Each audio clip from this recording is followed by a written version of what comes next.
feel like Kobe in the fourth quarter.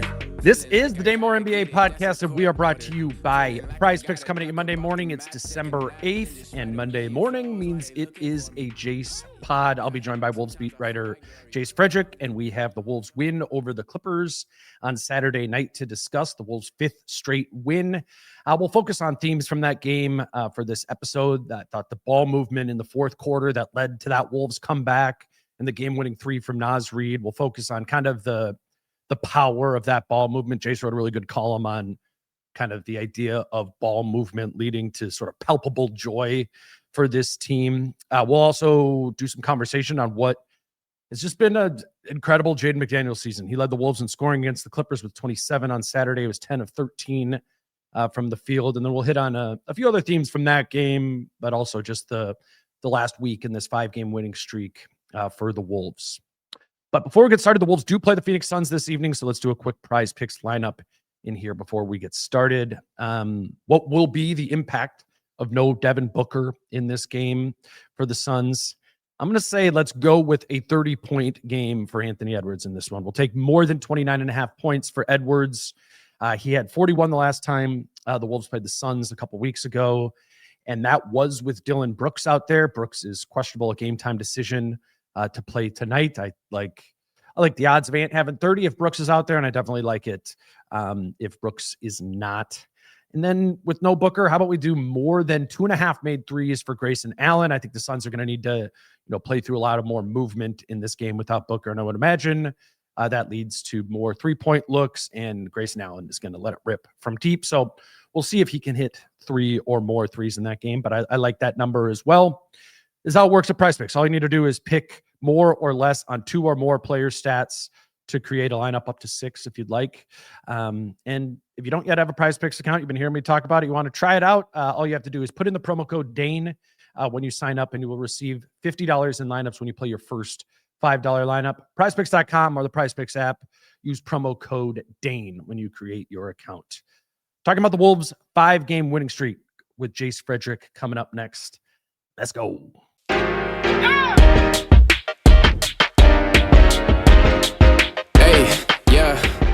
All right, we are now joined by Wolves beat writer Jace Frederick. Jace, on Sunday nights, I text you. I'm like, hey, I'm gonna send you an outline later after football happens, because I don't want to think about it until like after I'm it's between the 3:00 games and like Sunday night football. I'm like, okay, I'll put together an outline, and normally in that I'll read like, I don't know. I'll go to my notes. I'll take like what the main thing was from the last game. Jaden scored 27 on Saturday. I'm like, okay, we're gonna talk about that. I'll read your articles. You wrote about the ball movement and the joy. I'm like, okay, put that down. We'll talk about that. And then normally I go to your Twitter. I'm like, all right, let's see if there's like, Jay said something during the game or whatever to maybe I'll turn this into a topic. But everything was about the college football playoff. I don't really know what happened, but did you? It was just yesterday. Yeah. No. Chris Hine and I, Chris Hine is a Notre Dame guy because he went there. I'm a Notre Dame guy because when I was in college, the Gophers were terrible, which is where I went to school. And one of my college roommates was a Notre Dame fan. And so he watched like every game on Saturdays. And so then I watched every game because it was on in the living room. And it was like, oh, like some teams play for things. Like, that's cool. Like there's a team that can kind of contend for a championship, and they don't win it like ever. But like, oh, it's cool to have an interesting team that's like in conversations. So for those like 2 or 3 years of watching every Notre Dame game, then when I got out of college, I just kept watching every Notre Dame game, and they didn't make it in. But that's fine. I've stood on the thing of, I know people are going to be like, oh, getting a conference, blah, blah, blah. That's all fine. I totally understand why Notre Dame's not in it. It's just the whole idea of in it. Nothing changes. Not in it. That's like, I agree with the whole anybody who says they shouldn't have weekly rankings, because it's literally just like a TV ratings grab of like, if they did no rankings and then they came out with these ones and they said, sorry, you lost to Miami, it'd be like, yep, that makes sense to me. You wouldn't have the comparison to be able to make there. Right. Wait, what changed from last week? And then you got these old guys who are like, well, what happened was, and then and it's like, that made no sense at all. And so just gets you like more upset. So yeah, there was a little bit of grieving yesterday, but it's fine. It's fine. I'm really hoping that I make it to the Notre Dame group chat with you and Chris Hine and former Wolves beat writer Danny Cunningham. Yeah. I'm not cool enough to get in there. Do you watch the Notre Dame football games? No, not at all. You're right. So that probably, I mean, it's a little bit of a prereq. Yeah. Yeah. Okay. Maybe you have a path. Maybe you have a path to get in. You have to watch the game. Just watch the games. Yeah. I don't know. Like I said, read your article, from the Sunday paper about the kind of the power of ball movement with this team and the joy that comes from it. I actually wrote it down when you were asking like Finch about that after the game and some of the players. I thought it was a good thing to talk about with this team because they have that gear, right? Like they have this gear where the ball's popping. If even if you didn't watch the game on Saturday against the Clippers, maybe you saw that last clip of where it ends up in Naz Reid's hand in the corner and he hits that go ahead three. And it's, on Twitter, it's like Wolves ball movement. It's incredible. And that's the thing is sometimes there's these pockets of time where the Wolves ball movement, even like compared to other teams, even the best ball movement teams in the league, you're like, this is up there. This is quick. This is going. And there's a power to that just from a basketball standpoint. But what you got into is like, there's a joy that comes maybe even especially from this group when they are playing this way. And it seems to be the thing that gets the snowball rolling down the hill with the Wolves offense, if and when, it rolls down the hill there. So I have a couple questions or specifics from the game on that, but just like generally the importance of ball movement for this team. I mean, I think it's what gets them into the gear where everybody is in like a rhythm where you're like, oh, okay, firing on all cylinders. Like, because so many times for this team, whether it's like Ant or Julius, it's like, oh yeah, they're really cooking right now. And that often leads to a lot of guys just like standing and watching. And then oftentimes the defense isn't that great on the other end in those periods either. So it's kind of like bucket trading with one guy versus the other team. And these are the times where it's like everybody is active, everybody's touching the ball, shots start to fall from everybody. Nobody seems to really be in a slump in those moments. Like it's when Jaden starts cooking. It's when all the Naz Reid triples start falling one after another. Mike Conley hits a shot. Dante, it's like, oh, whoa, he found his jumper right now. And then the activity on the defense seems to ramp up as well. The intention, the purpose. I think like so many guys talk about it, but Jaden's like, it's like everybody touches it. So whether the shot even goes in or not, it's a good possession. And I think they all just like feel engaged in the game. And so then you get everybody's best and like the rhythm, all of it. Like that is the way where sometimes when you're like, well, there's nobody helping blank right now. It's like, well, I don't think they feel very engaged in the game right now. Like, so we just don't see the best versions of these guys. And that just seems to, when it's like, oh, wow, look at like Jaden is really ascending as a scorer. Oh, wow, look at Naz. Like, look at what he can do. It's like those situations are far more frequent when like they are touching the ball every possession, which is just much more likely when they get into these like, okay, like punch a gap, kick out, rotate, swing it, corner, like everybody's touching it. So then you're going to get the most comfortable, confident versions of themselves. And I just think like for this team to be the best version it can be, even offensively, like it's when all these guys are playing their best basketball and most confident and comfortable. And we see it now. Like we see there's enough evidence of like Jaden is a good offensive player. Like Naz, we know this, but like a really good offensive player. Mike Conley can shoot the three at a high clip. Dante DiVincenzo can shoot the three at a high clip. But so oftentimes it's like, how did the shots come? How did the touches come? How frequently did they touch it? That can kind of determine the ceilings of what they can do.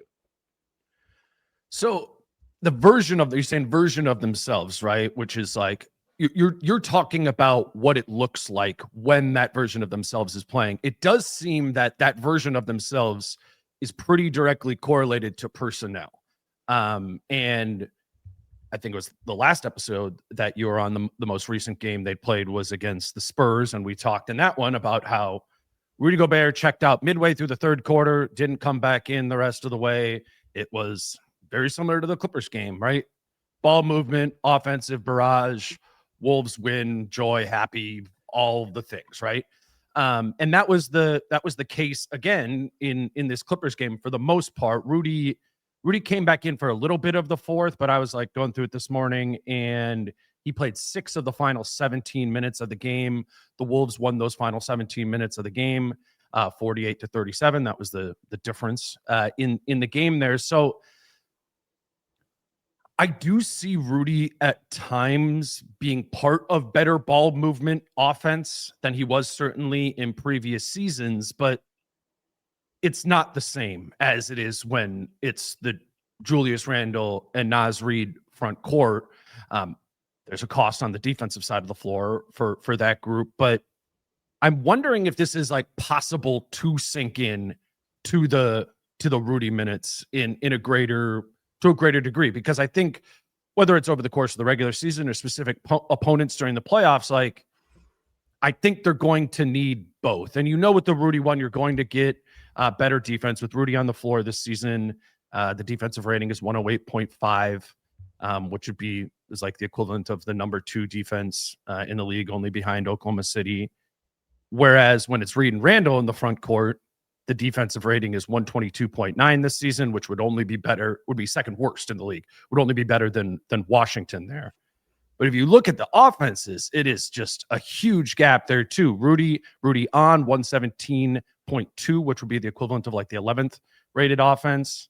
And the Wolves offense, when it's Reid and Randle, is 129.5, which is an even better offensive rating than Denver, the number 1 offensive team in the league. And I know we've been having like versions of this conversation the whole season. And I think like it's definitely like stock up for the Reid Randle minutes. Oh, we found a little bit of zone and the numbers are getting slightly better, but it still just is this sort of like jarring juxtaposition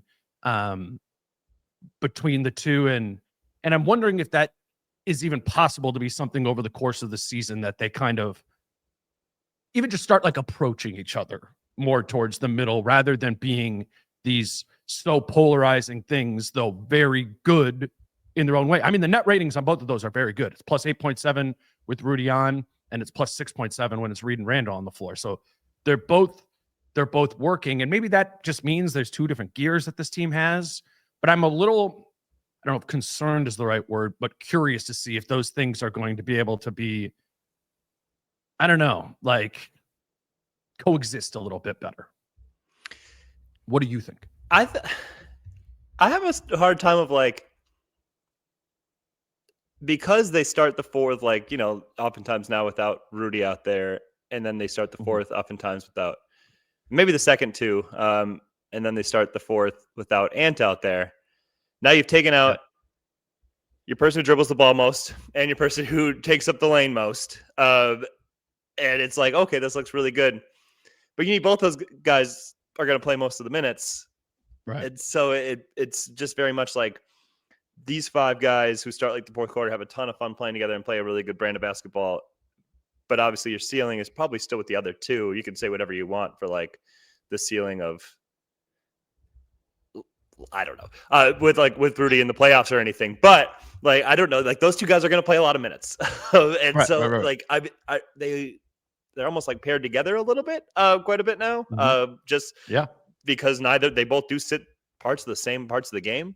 But to jump in real quick. Yeah, go ahead. In the fourth quarter, what they started with was Reid, Randle, McDaniels, Clark, and Conley. Both of them, off the floor. And that was largely the group. Ant came in for Jaden for a bit there. But yeah, it's kind of like Reid, Randle guys and no Rudy or Ant that they've gone to multiple times here with this, especially without Rudy. But there's pockets of time where it's no Ant too. And I mean, that's a prime example in the Clippers game. Like they were rolling, Ant came back in, isolation, miss. The offense stalled for 5 straight minutes. I mean, it was not good. Like it was correlated to exactly when he came back in the game. And he would obviously just didn't have it. But like there's no question. Like, and the Spurs like really got rolling, and then he continued it when he came back in. The Spurs game, I'm saying, like, he helped continue. He did not continue it against the Clippers. Like it kind of stalled out. And until that final possession, then when he, was part of that last Nas bucket. But it is like those 2 together, like neither of their games is super conducive for it, because Ant likes having the ball in his hands, and Rudy, like, it's just not like you're not going to play 5-out offense with Rudy. Did try that long jumper against New Orleans, didn't go down. It's probably a reason for it. But I'm with you. Like, it almost feels like you have to play 2 different brands of basketball. So then can it be your identity? And so what we heard so many guys talk about, Nas, Mike, I don't remember if Jaden said it, but Nas and Mike definitely did, of like, we need to start the games like that. And I don't know if you can start the games like that when you have Ant and Rudy both on the court. Right. So I don't know if you're changing your lineups or whatever, or finding a way to get it to where they are part of the solution, even when they share the court together. Right. Because I can find ways where there's offense where Rudy's part of like this ball movement thing. I can find ways where there's offense where Ant's part of this ball movement thing. It's hard to find Bart's offense where Ant and Rudy are on the court together and it's part of this ball movement thing because we haven't seen it in a long, like ever. Yeah. So that to me is like the little bit of the equation where I don't see either of them not starting. But they don't start the game with any rhythm and flow. And what like Mike said is it's very hard for the guys who come in and don't play any minutes. And I think there he's talking about like the young guys. Yeah. And they're coming into a game in which no offensive rhythm has been created outside of like isolation stuff. And it's like, what are we doing? Yeah, right. You know, and like, oh, okay, I'm coming in for the guy who's scored all the points. So now what are we doing? Like, we got to kickstart something new here or whatever. Yeah, it's difficult. I don't really have a great solution to it. I don't think you just don't start either player. That doesn't like what are the obviously not Ant, but I don't think you take like Rudy out of the road starting lineup. That doesn't make sense to me either. So I do think it should be possible for pretty much anybody to do it, right? Like it should be possible. But it's proved to be a pretty big task for this team in general to consistently find that.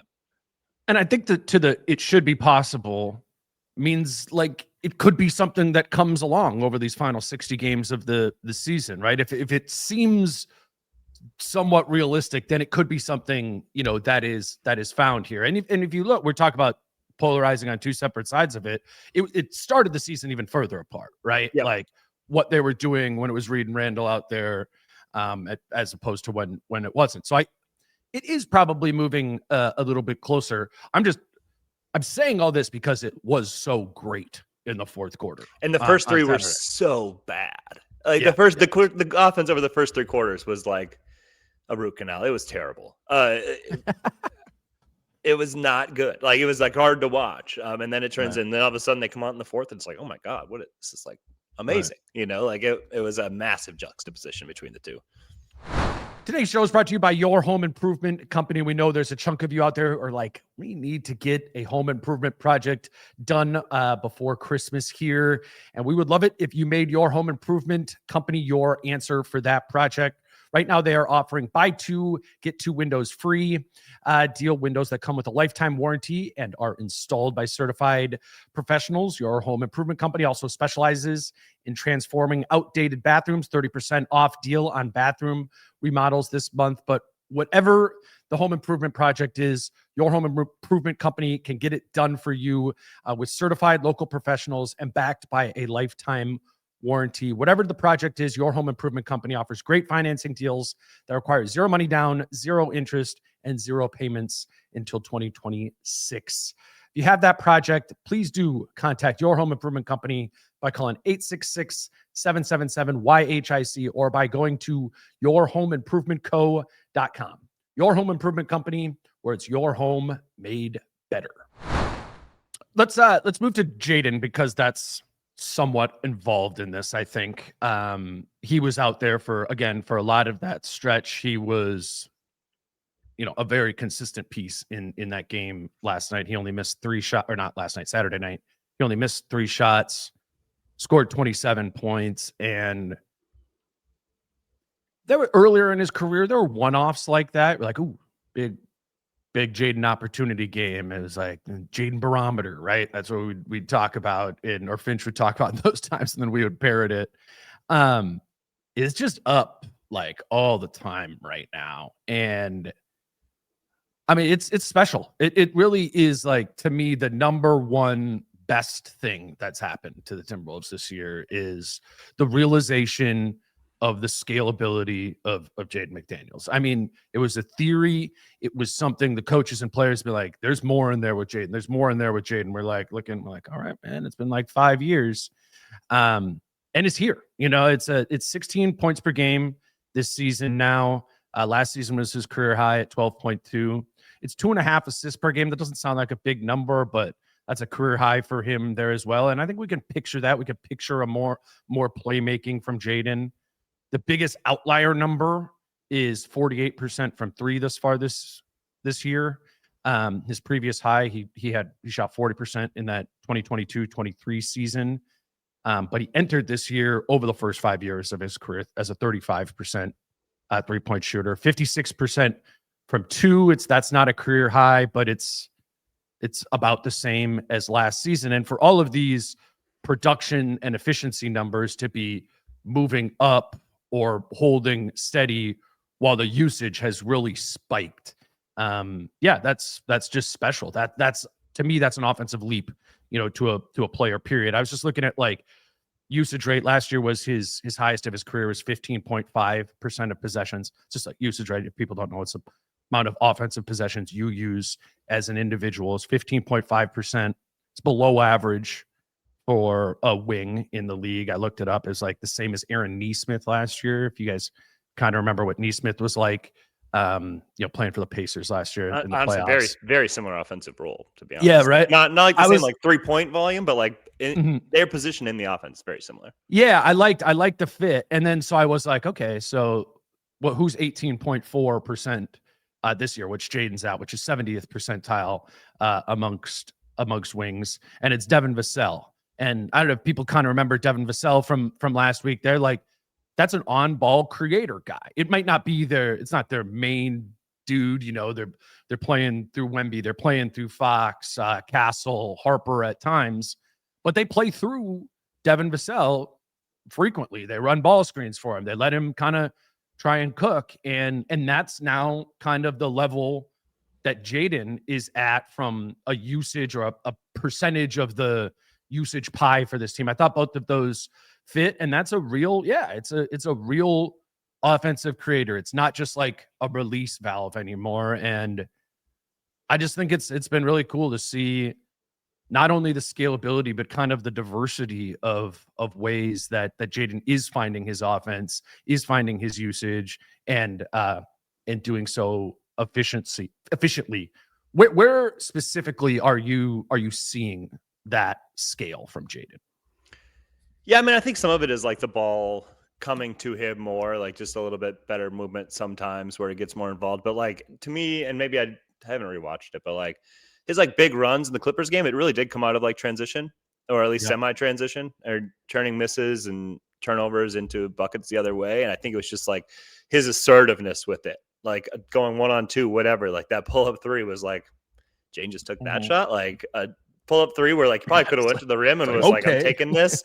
I remember I asked, like, I just went over, asked him, I was like, I knew you're cooking when you took that. And he just like smiled and was like, yeah, I was on some BS there. But it's like, but those are the things where, like, never passing up those opportunities and going, this is good for the team if I attack the rim here, even if like it's not obvious transition. That's a confidence thing to me, of just like, you're in a rhythm, but also just like, I know I'm good enough, and like it's good for the team if I do this, and it's not a bad shot either way. It's really not.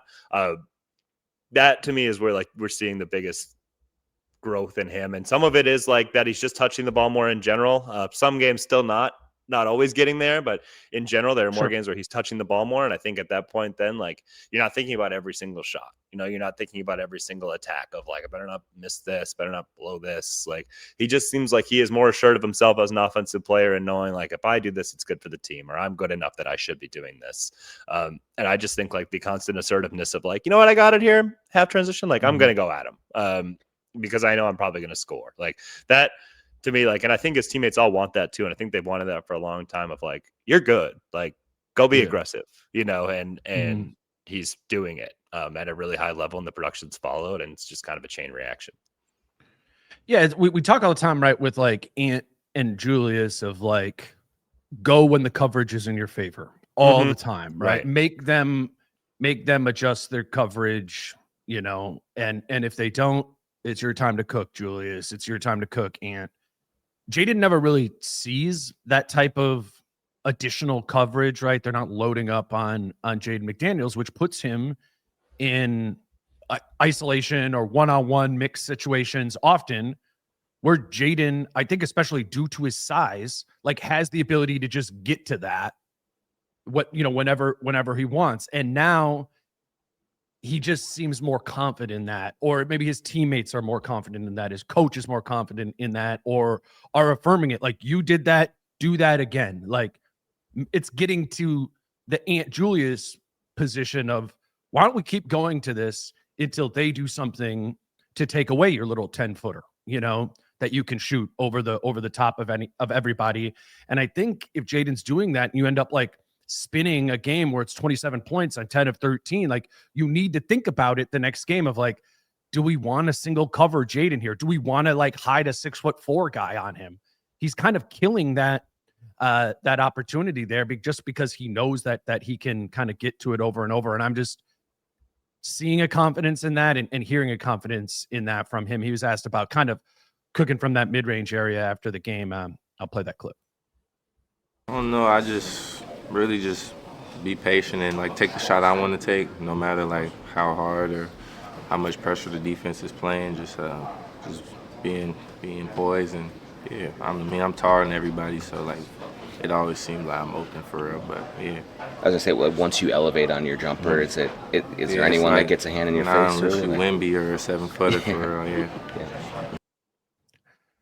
I mean, that is kind of true. It's like if it isn't somebody who can kind of match his size and length, Jaden can get to those shots whenever he wants. And given the clip that he's making them at, it's something I want even like more of in the Wolves offense. And I don't know, is that playing different minutes? What I was kind of just thinking about was, can he be more of a option in the second unit? Because we know they're not really getting any scoring when, other than Nas off of the bench there. It's getting to the point for me where I'm like, is there even more here? Can we boost that usage up to 20? Like, is there more to scale, do you think? Yeah, I don't know. I hear what you're saying but I think so much of his offense comes when they're like really pushing the ball up the court or moving it and whatnot. Like I think the bet when you're putting somebody who's not a great defender on Jaden is that the ball won't get to Jaden. I think that's like the opposing team's bet. I don't think they're like, this guy can't score. I think it's they're not going to quite move it enough to where it's going to get to him in like an advantageous position where he can do anything more than shoot the three, which obviously he's hit, but like end of shot clock stuff. And so you're betting that the other teams, that the Wolves aren't going to take advantage of it. So it's like, how does Minnesota take advantage of it more, I guess, is the biggest thing. And maybe that is like different lineups. Maybe he's playing. Yeah, it's definitely move it. Play more with the lineups that are more conducive to moving it, I guess, is one solution. I just love when he talks about how he's taller than everybody else. I feel like we know how tall he is. And yet every time then I have to watch him on the court against somebody who in my head is tall because they're like a power forward or a center and see that he's taller than them. Yeah, like that stands out to me every time. Like watching the Pelicans game and be like, "Yep, he's just taller than Derek Queen. Like he's just taller than their center." Like that. That to me is like always a little bit. It's a reminder. Like it's a reminder of like how tall he is. I asked Nas about it after the game. You were there, and I said, "Who's taller? Who's taller between you and Jaden?" He said, Jaden's taller, and I said, "How tall do you think he is?" And Nas said 6'10", and he goes, "I'm like 6'8.5", 6'9". So Nas is talking about without shoes, right? Without shoes, yep. Because Nas measured 6'9" at the combine without shoes. So normally, like how these measurements work that you see like in the rosters or whatever, they add the with shoes an inch or two. So Nas would be, then listed like 6'10", 6'11", or guys that height typically are. And I think Jaden's listed at like 6'9". But if he's in fact 6'10", without shoes, we're talking about like the guys that, when you look at the opposing thing and the heights, it's like he is the same height as the 6'11" guys. The thing I always said back in the day was him and Cat are the same height, because I think Cat is. Yeah, I mean, Cat might have like a half it, maybe, but I think even those guys are pretty close. I think Cat would probably measure 6'11", without shoes. Cat, you're listed as a 7-footer because you get that inch or whatever. But yeah, no, Jaden is gigantic. That's even before you factor in the wingspan and you factor in that he has a really high release on his shot. It just, I think like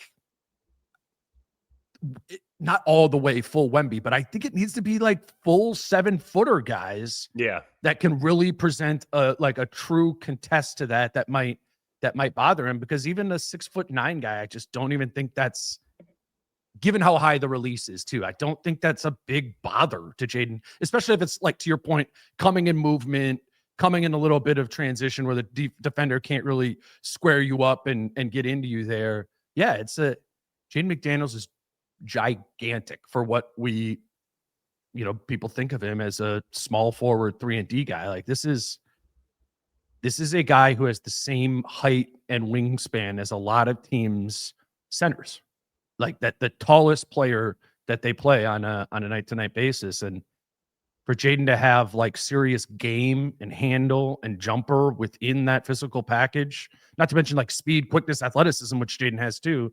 It's, to me, it does leave more room.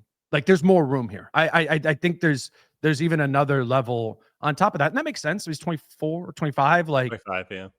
Yeah. Like I think if I was Chris Finch or I was Tim Conley or whatever, I wouldn't rule out this being it either. I think there could be more to come. Maybe it would be in a different roster context. Maybe it would be in different lineup combinations, whatever. But the numbers are great, man, and they're efficient. And he doesn't really seem to wear down from playing defense and the defensive job that he has. I don't see a reason to hope that there could be even more from McDaniels. Yeah, and I think when you talk about like how do you get more from it, how do you get like boost up the percentage here? I really think it's just play better basketball. Like it sounds stupid, but like you said, it's move the ball, it's play the right way. Like I really think that's it. Do that at a higher percentage of time, bottle that, like wrote today or whatever, and I think you'd see Jaden even more consistently up in like the 25 points per game range. Like not like a night after night, but like, oh, another 25. Oh, there's another spike game. Oh, there's another one. I think they'd be more and more frequent the more this team just moves the ball, because that he just plays so well out of that. So I don't. That's the key to me. You talk about like the Wemby hype. Jaden was like the original version of this. Wemby's obviously like good on steroids, but like the Wemby has like those block shots where like the guy assumes he's past Wemby. Like I'm clear of him. I can score here. I've seen it from like even like Ant, because Ant always does the funniest looks. You'll shoot it and then Wemby will block it, and like Ant will do like he'll do that, especially like when somebody makes a really tough shot after he played like really good individual defenses. Look at him like, are you serious? Jaden had those blocks a ton, especially early in his career when guys were kind of getting used to him. It's like those guys who are just longer than you think is possible. And you're just not used to playing against somebody that long. So like, oh, okay, I have to like rethink how I'm approaching this game and what I'm feeling and what I feel is open, like all that kind of stuff. So he has all of that. Yeah. And I love Jaden's offense because it's like he doesn't have any stagnant dribbles. Like, so it's always like going somewhere with this dribble. And it's just that those guys are really tough to stop, because you like, even if you wanted to be like, oh, they got it over to him on the wing, we need to like, he's actually a threat, we need to set up like our help here. You don't have time to do it. Because he's constantly he is such a natural, pure play off the catch. I'm either shooting it or I'm going somewhere with it. Guy where there's just no like wasted movement, no wasted seconds. Like it's like fun to watch him play offense. And again, that is always like, that's why the best version of him, I think, is in like a real ball movement setting, because that's who he is at the core of himself as a player. Right. He's nowhere near like a new contract, but I always think these are the most interesting guys when they hit free agency, where they've like taken a step forward, but they're young enough and you see kind of enough for them to be like, okay, there could be even more. And then what they get paid that on that next contract, that is like a little bit of a bet on that coming there. Like, I mean, Jaden's making like maybe like 24 or something like that this season.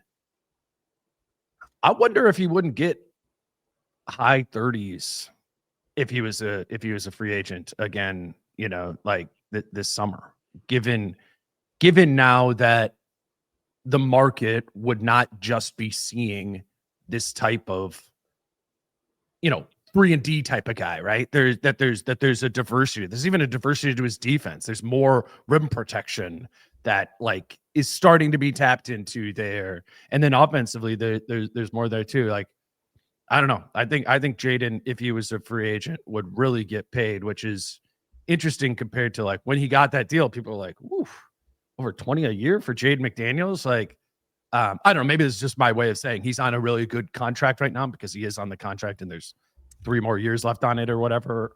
Yeah, it'd be 3 more years left on it. But yeah, I think we're talking about a $30+ million player, playing on a $20-something million contract right now. Yeah, I agree. I think like part of that is always too, like, They just go up and up and up. Yeah. Yeah. I just remember, like we just talked about Vassell with his usage. It's like, yeah, that's the guy who signed like the exact same contract. you know, like that Literally, summer. Yeah, which is, so it's kind of funny that their usage lines up the same, and obviously Jaden's a better defensive player. I think Jaden is getting better as more of like, yeah, we talk about the shot blocking, the rim protection, the low man. Like I feel like that is when his defense, like his presence helps the team defense the most. Like it doesn't make sense. You'd think it should be an on-ball guy, but I think he just does a really good job of like being a presence out there, like almost like a commander of the defense. Not saying he's directing everybody around, but like when he is in other spots, it just covers up a lot of holes. That's how I've seen him. Dude, because he's so seen fast. him more and more. Yeah, right. Like he can kind of get anywhere. And his length helps with that too. Like you have to travel less when your length means you only have to get here to actually guard somebody versus all the way to somebody or whatever. But I feel like him playing off ball is like a massive salve for a lot of things they do defensively, because he covers up a lot of spots where even if you got, obviously you can have Clark on the ball, but even if you had somebody worse on the ball, like I think having Jaden off ball sometimes is a huge advantage for them. Today's show is brought to you by BetterHelp, and the holiday season is obviously the season of traditions, putting up the tree, getting together with the family at mom's. We all have our family traditions, but they're all very busy, time-consuming, and can sometimes be exhausting. I think this holiday season, mix in the tradition of taking some time for yourself, going on a walk, reading a book, finding some time for peace amongst the chaos. And for me, one of those times where I take time for myself is through therapy. And I think this December, having that time is going to be a great way for me to end the year with more clarity. And if you want to try and find that clarity through BetterHelp, a major advantage of BetterHelp is their ability to match you with the right therapist for you. BetterHelp does the initial matching work for you so you can focus on your therapy goals. A short questionnaire helps identify your needs and preferences, and their 12 plus years of experience and industry-leading match fulfillment rate means they typically get it right the first time. But if you aren't happy with your match, you can switch to a different therapist at any time from their tailored recommendations. This December, start a new tradition by taking care of you. Our listeners get 10% off at betterhelp.com/DaneMoore. That's BetterHelp, HELP.com/DaneMoore. Yeah, I asked Jaden about Clark. He was huge in that game, but I'll start talking about Clark with Jaden McDaniels on Jaylen Clark. Playing alongside Jaylen Clark for more minutes this season. Nah, it's cool because we can just basically like switch off, whoever guard the best player, I'll guard the second guy, and then we just flip-flop, and then just knowing that I got his back and he got mine all the time.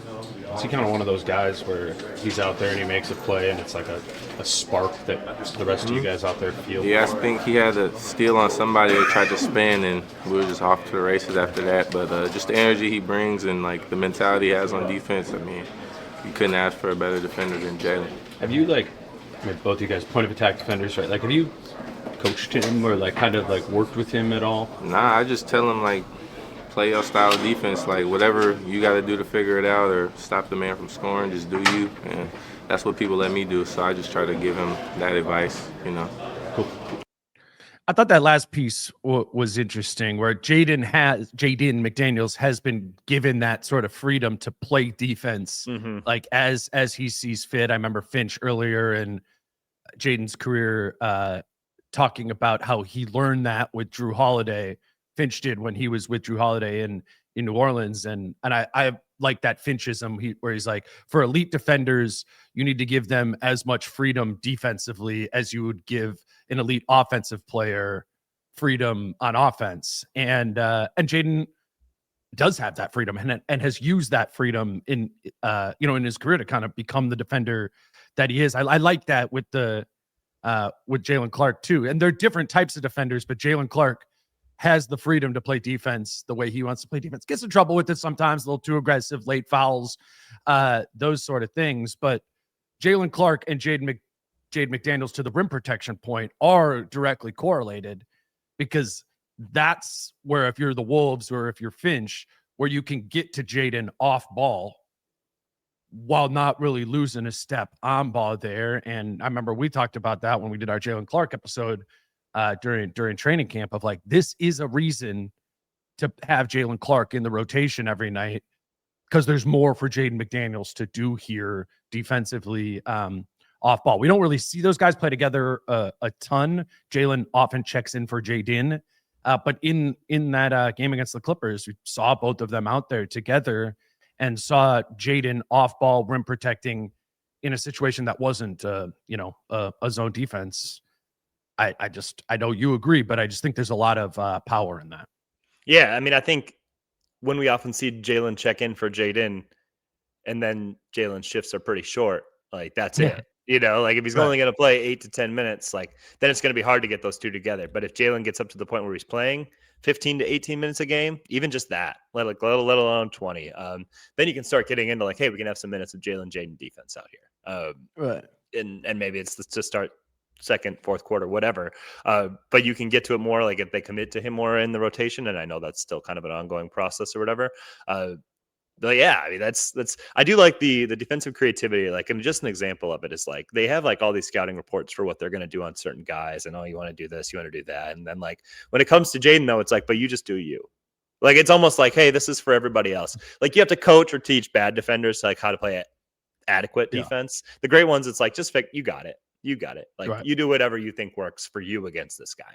And that's kind of the freedom that Jaden has. Like, hey, yeah, we usually want to send him left. It's like, if you want to square up on him. Like, that's fine. Yeah, because you can keep up with him if he goes right, or you can move with him.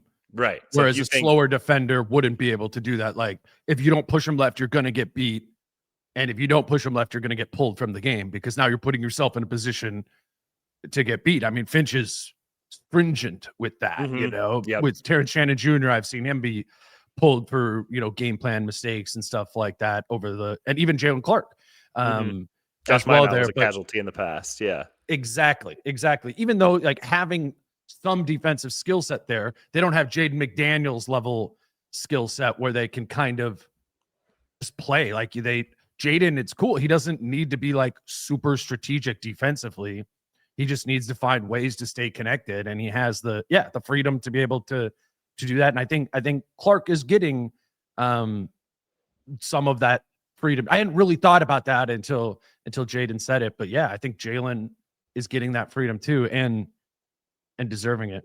What do you make of the 12-0 in the Wolves being 12-0 in the 12 games that Jaylen Clark has played 14 plus minutes this season? Yeah, I mean, like, I don't know. Like those stats like that. Like I obviously think he's a really high impact player, and like they play well when he's out there, and like it's harder to have dud energy games when he's out there. And I think that's the thing though, dude.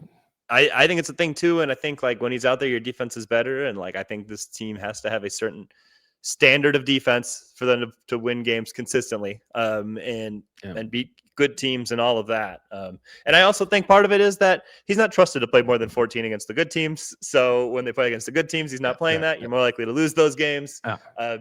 So it's a really interesting case study of should he be trusted?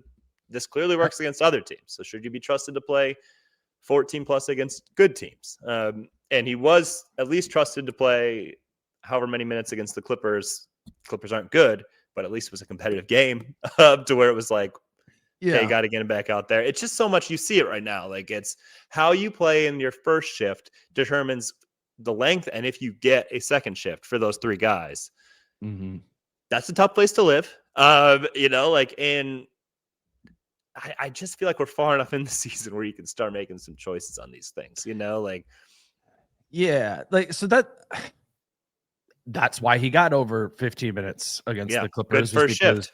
Jaylen Clark's first shift was good, but let's just simulate that out again. What if the first half and Jaylen Clark's first shift wasn't a good shift and he picks up 2 late fouls or whatever, and then he doesn't get that opportunity in the second half? Like that's when the game shifted. When the game shifted against the Clippers is when Jaylen Clark was on the floor in that stretch, late third quarter, early fourth quarter. And I honestly don't know if they win the game if Jaylen Clark is just kind of like X'd off from that rotation there, or somebody else then would have had to step up. They don't certainly lose the game there, but I think especially with Jaylen, I'm getting to the point where I just think have some faith in it. There's a pretty big proof of concept here that in that second shift, even if the first one isn't good, that you might still get a really good second Jaylen Clark shift there. And to be fair, if less likely, that might be the case too with Terrence Shannon Jr. and Rob Dillingham. I understand Finch is at a position of needing to pick and choose a little bit, but I mean, I've had this conversation so many times of the like giving. I think it's important to give two genuine shifts. I just think that Clark against the Clippers was like a real example of that, and making a difference that I don't think he would have had the opportunity to make that difference had he struggled more in the first half there. 12-0 might exaggerate it some, but I don't think it's telling an untrue narrative of, yeah, when Jaylen's out there, the Wolves are playing better. They're playing more sparked. And for a team that's struggling with some complacency from time to time, like, yeah, they need a guy who wants to go out there and play hungry every single minute. Like the team has a need for that. And I think it's time to just commit to it. I think you just got to commit to that. 6 and 6 at least, 12 minimum for Jaylen Clark. Yeah, and I mean, so much of that, you talk about the things you want to do with Jaden. Can you get him more in these lineups? Can you play Jaylen more? Like, this all comes from playing someone, not playing someone, like picking someone. Right. I don't know if it's TJ, if it's Rob, whatever. Like, at some point, there's been a sample size, there's been opportunities. Jaylen grabbed his. Guys have been a little bit more up and down. Jaylen's had a couple rough games, but he's been much more consistent, I think, just in terms of what he's bringing. Not like whether the shot's falling or whatever, but just like what he is bringing. You know what you're bringing, you know what you're getting. And maybe you got to make a call on somebody else, and it doesn't mean their season's over or whatever. Like, there are other injuries, things that pop up. Might be like a matchup where like we really need you tonight in this skills, like with your skill set. It's great, but I think like this 10 guy thing is like, it's making it tough of like, hey, if you want to get to something, achieve something, consistency. Like, I know you guys have talked about, like you and Chris, like, hey, maybe some vets get some night off, and now it's like, hey, this is a game where you're back in. You have opportunity to go out there and like play well. But I just think like when everybody's out there right now, it probably should be shrunk to 9. So you can get to more things you want to get to, and you can kind of reward consistency of like solidified role, all of that. Like some things are deserved. Like we're past the quarter pole here. Like we're, like it's kind of time to make those types of decisions in my mind. Yeah. And I like the point of, as we learned last year, when we were talking about the 8-man thing, like the injuries will come and additional opportunities will come in time. There's 60 more games this season, like there, no matter what you do, there will be a time when the Wolves do not have enough of the main guards to play, and they will want to and need to play Rob Dillingham. They'll probably even get to a point where they'll want to and need to play Bones Highland. Like that's just what happens over the course of an 82-game season. Guys just miss time. If Rob Dillingham were to be pulled from the night-to-night rotation, it would not be the end of his season. Would there be a psychological impact there? Sure. I think that's the cost of making a move like that. But I think the same is true for Terrence Shannon Jr. Like there's going to be a point in time where Julius or Nas start missing time. And I think what you'll see is more Jaden at the 4, sort of like, or who's the 4 between Jaden and TJ out there. Like those things will come, even probably Baron J. Like that's just like turn on a random NBA League Pass game right now, and you'll probably be like, I don't know who Jaylen Tyson is, or something like that. And there, that guy is playing and getting an opportunity. That's gonna come for the Wolves. Fortunately, they've been really healthy this year. Ant 4 games, Jaylen Clark missed 2, TJ missed maybe 5 or something like that. Other than that, everybody's been playing, and I just think it's the same truism as last season of like, in time, some opportunities will open up, unfortunately, due to injuries or whatever. So if you do cut it to 9, whoever the 10th guy is that's out is not dead. They'll just need to be positively enforced that like, hey, there's just not enough opportunity minutes here right now for people to get into a rhythm. We're going to go with whoever here in that spot, and your opportunity's going to come. That is not a rare thing to happen around the league at all. And I get it. I get why Finch is doing it. We're committed to giving all these guys opportunity, and you want to see Shannon in his second year and Dillingham in his second year. It's just, I don't know. What are we prioritizing? And as of now, it's just opportunities. I don't know. I don't know if it's the right opportunities, but I feel like I've been talking about that way too much on every episode. The last thing I want to talk about with you is I think over the last 3 games, we are seeing the most defensive sellout to take Ant out of the game that we've seen in any point in Ant's career. A lot of that is the Pelicans. They junked up the game. They're like, we're going to double him, right when he crosses half court. So a lot of that's 2 games against the same opponent. So maybe that exaggerates it some.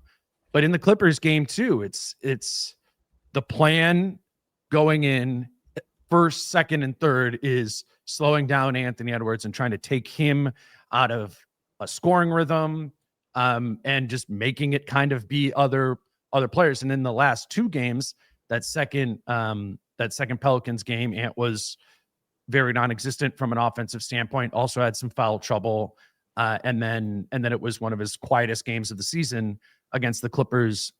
There too, both wins. Generally speaking, I think Ant is doing a good job of when he's seeing that second defender, that additional coverage, getting off of it.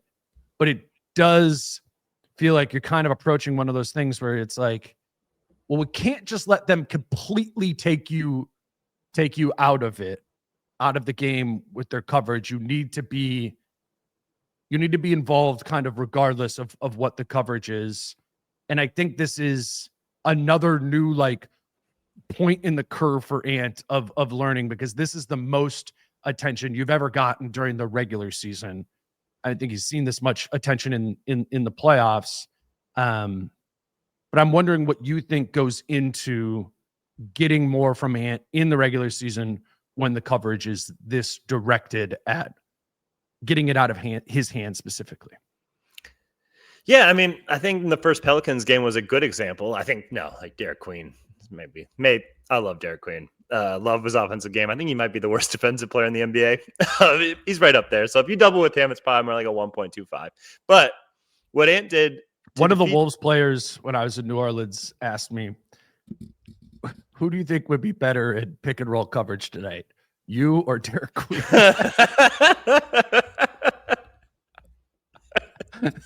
That's just it. It's yes, they were throwing 2 at him, but one of them doesn't move. So, and you love Derek Queen. You love. I love him. Jace texts me probably 3 times a week about Derek Queen. I mean, I think the things he does at his age, I love guys where it's that dude has a real feel for the game. Now with the passing, with the touch around the rim, all that stuff. He's got it. I think he'll figure things out defensively, or they'll figure out ways to work with them, and he'll obviously have to probably do stuff to get quicker and whatnot. But I love him. But defensively, he's not good. But Ant still sell out to the point of that's why they sold out on. But even with all of that, so much of his offense when I watched back that first game was transition. Either the obvious ones off steals and whatnot, or within 8 seconds of the shot clock. He was putting the ball up, getting to the rim in the first 8 seconds, even semi-transition or whatever you want to call it. He was going, and it takes that against when these teams are loading up. It takes hey, get out in transition, get yourself buckets that way before they can even get set. And otherwise, once you get into the half court, then it is get off it and get off it quicker.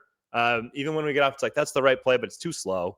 And then it's back cuts, screens. When you are being essentially denied the ball at other points, you have to take advantage of that over aggression to do the one out and then back cut to the rim. And it should be pretty effective. And just there's not enough of that. And I know it's never anything he's had to do his whole career, but that's what's next against these things. That's how you make it pay. That's how it's oh, wow, 2 easy buckets. Okay. Well, don't be that exaggerated with your ball denial here or whatever. And then it's one thing when it's a double coverage, but it also is teams are getting much more intentional about sending him right, where he doesn't seem to really want to shoot off the right-handed dribble. So maybe getting more comfortable with that, of establishing I'm still willing to pull it from a mid-range, even dribbling with my right here. Right. But that's stuff that you probably want to, he'll probably want to get, I'm sure he's working on it right now, getting more comfortable with it. But my biggest thing is okay, if they're going to send you right and it's going to be kind of a hard hedge, then you just got to be really quick getting off of it. Maybe it's hitting Rudy before he even gets to the pocket. And it's Rudy, just swing from there. We're not trying to get you coming downhill here. Get off now. You just swing and we'll play from there, Yeah, I think there's 2 parts to it. There's the getting off of it quickly piece, and that you're absolutely right. And when that happens, the Wolves get 4-on-3 on the backside. There's also, and what happened in the first Pelicans game, there's going really quick. If you're like yourself, yep, and we playing used with to. more. That was how we beat Denver, like in Yes, the playoffs, right? That's dribble around press coverage. Yes. Yeah, he raced the doubles. He just would go. It's like, oh, here's Jokic up high on the court with a hard hedge. Yeah. He's going to dribble around him. He's going to beat him. I'm going to beat him to the sidelines. And now I'm around both of them. There's more of that. There are multiple ways, but yeah, go ahead. I have just a clip of this. Sorry, let me turn off the sound here. Go. But this is it. This is going really quick by Anthony Edwards. My point is, watch how much effort this does take, to be fair to Ant, to be able to sprint around this coverage and then through the lane. Like Looney's up there at the level, sprint wide and go through 3 defenders there. Like it's possible and Ant can do it. The question is, like, how many times can he do it? Like, how many times could anybody do that? I know that looks like one play. It's like, okay, go make it. But like in Ant's defense, he played like 46 minutes in that game, right. And breaking it that way, that many times is just exhausting. I feel like he's still hungover from that game, where he played the final 36 minutes of the game, like for real. Yeah, and I don't think that's a huge indictment of Ant or anything. No. It's just I don't know how feasible it is for him to really be playing to that degree, to that volume of time. But he certainly has that gear. And I think this is like when people are like, Ant turns it on for the playoffs and gets to another level. It's that he does that every single game, almost every single possession, and that's the additional level for him. But I don't know if it's reasonable to ask that during the regular season. And if we're being honest, does that in the playoffs in like round 2, round 1, and then wears down, because that's really hard to do. So I don't know if that's the best strategy at any point. Because like that's where it is, like the best solution is getting off the ball quickly. I mean, that is it. That's the thing you can do again and again and again, and punish the opposing defenses that way. And then they loosen it up or whatever, or your team just wins that way. That's probably the best way, because like he did that to Denver, and then against Dallas, he looked absolutely exhausted. Right. He just put himself through that again and again and again. So yeah, I mean, I like the point of tired, because I think we've seen it many times. Like, it's awesome when he's doing it. Like, it's incredible. It's like, what an athlete. Incredible. But yeah, it's a huge toll, and it's it's almost impossible to do every night. Yeah, and that clip I put up there, the big up at the level is Kevon Looney. Yeah, the Denver some series, guys the big up at the level is Jokic, and in the Dallas series that was Anthony Davis, Derek Lively, not Anthony Daniel Davis. Gafford. Not Anthony Davis. Sorry, I'm thinking of the current team. No, it was Derek Lively and Daniel Gafford. Yes, right. Who are better athletes.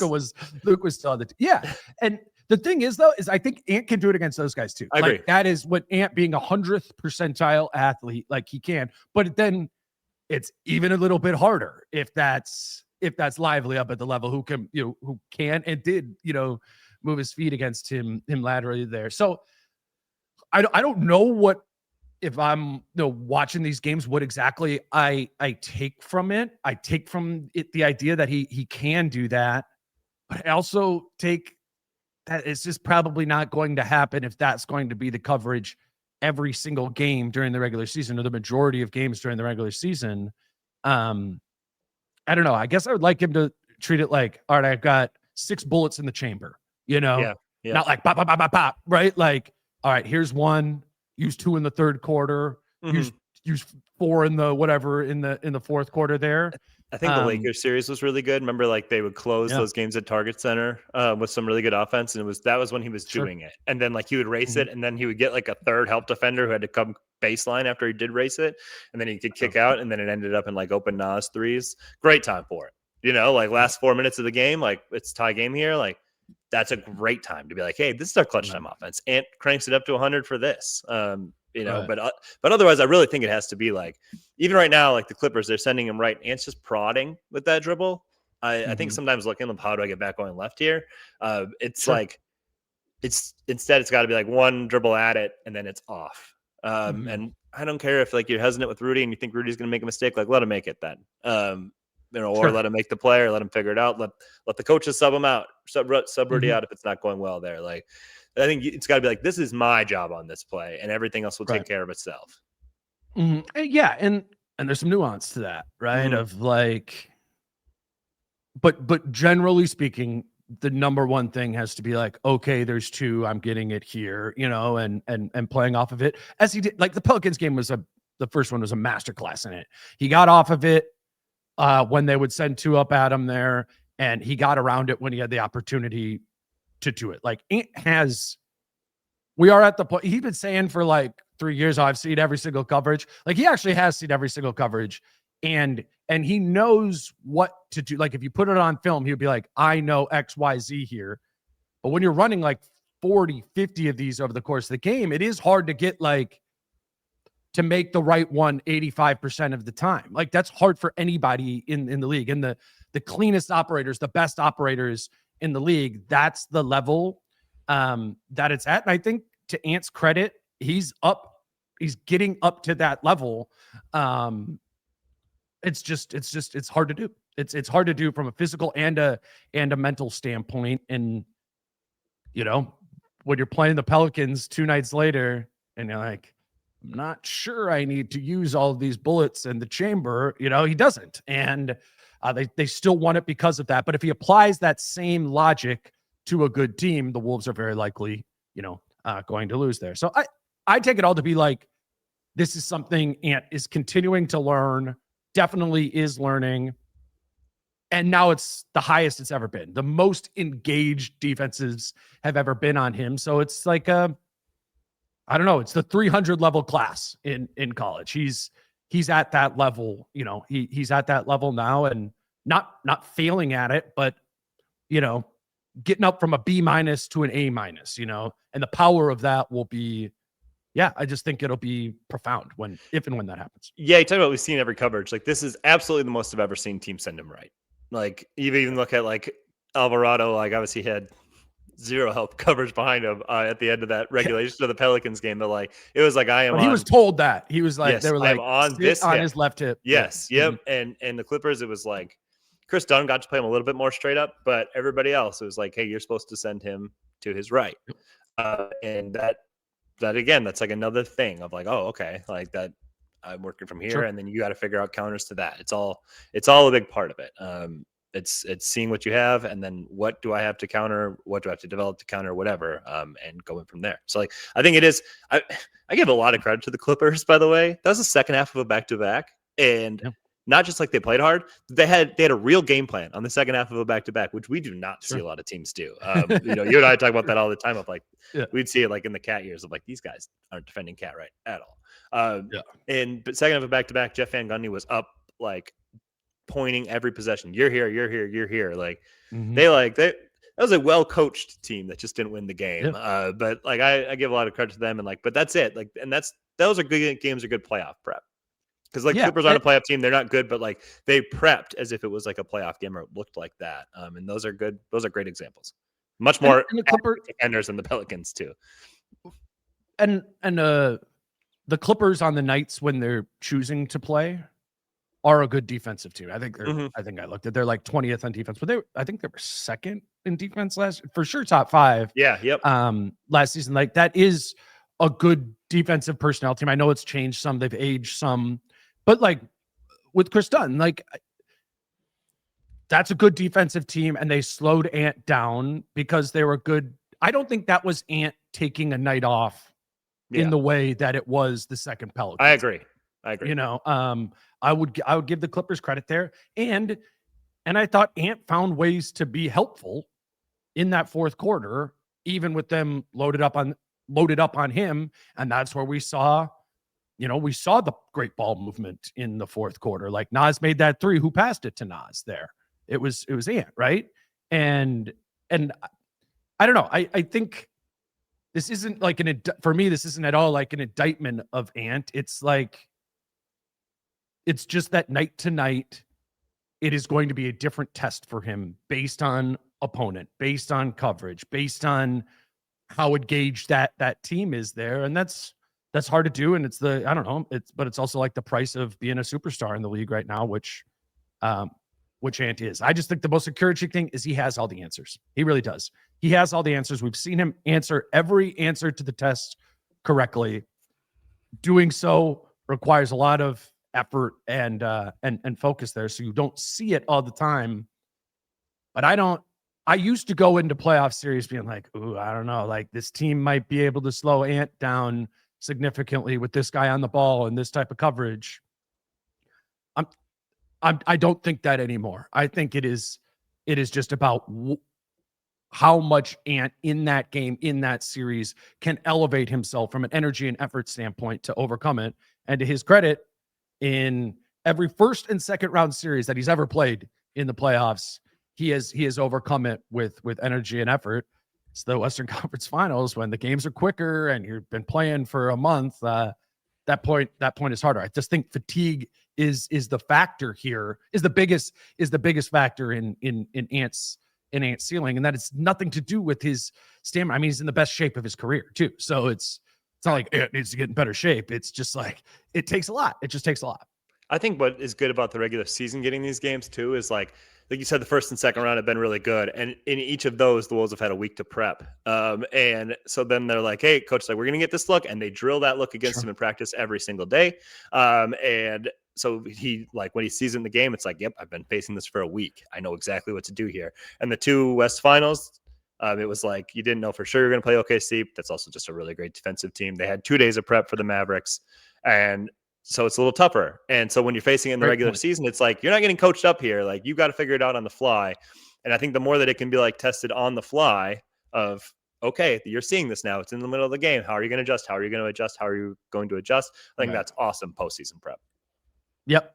And that's really what I'm saying here is opponents are selling out on Ant more than ever, which is going to lead to more regular season learning for Ant than ever. And that is going to pay dividends in the playoffs.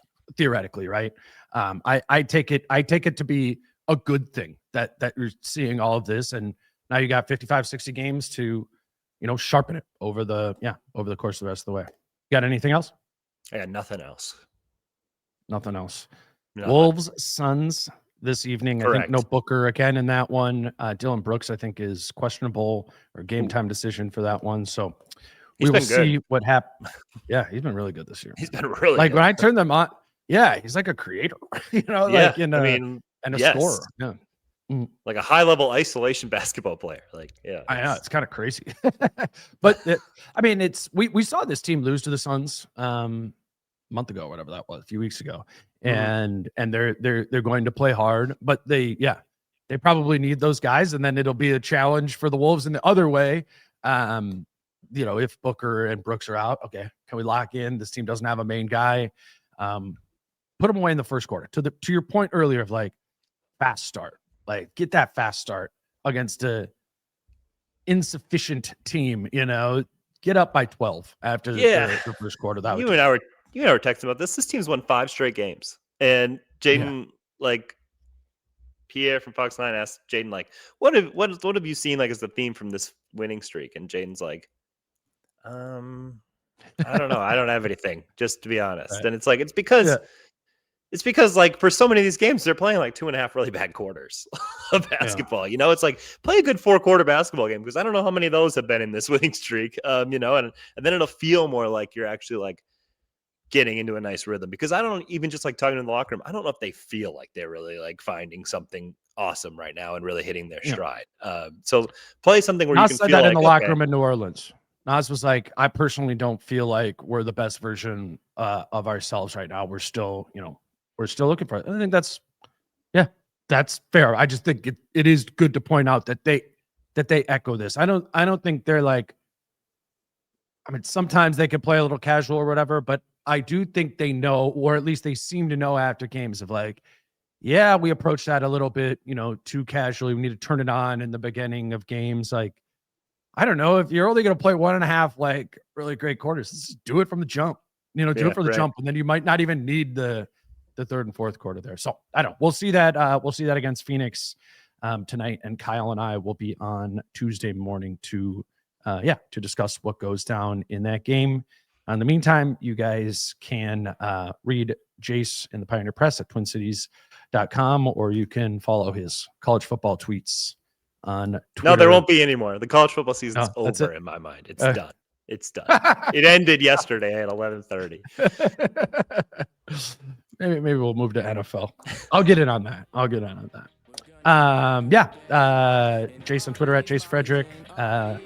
Until Tuesday morning with Kyle. He's Jace. I'm Dane. Peace out. How I'm feeling, man, I hope it never stop, yeah. Green and hot so you can find me in the crowd, yeah. Don't let standards ever bring you down, yeah.